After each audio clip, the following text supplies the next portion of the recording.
આ ચરણોમાં બેઠા છે આપ તમામ ચારણો આજમાં એવા વ્યક્તિ આવે છે કે જેને પોતાની દીકરીઓ ભણે હોશિયાર થાય અને સમાજ ઉપયોગી થાય એ ઝંખનાથી એક એક વ્યક્તિ અહીંયા હાજર છે।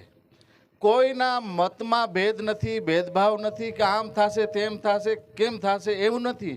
બધાયનો એક ભાવ છે કે આ કન્યા છાત્રાલયનું ખાતમુહૂર્ત થઈને હવે વહેલા તકે આ કન્યા છાત્રાલય કેમ આગળ રૂપ લે, કારણ કે દીકરી એક વાલનું દરિયો છે, દીકરી એક બાપનો મીઠો મેરામણ છે, દીકરી એક બાપની અમેલ દ્રષ્ટિ છે।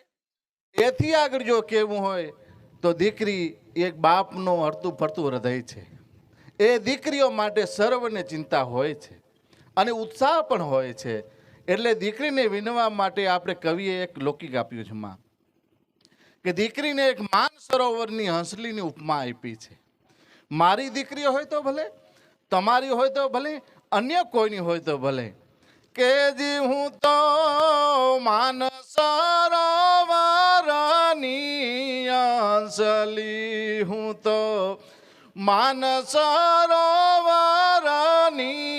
હંસલી, એ હાલું મોતી ચડવાને એ કલડી રે, હું તો માન સરોવરની હંસલી। દીકરીની માન સરોવરની હંસલીની ઉપમા આપી છે કે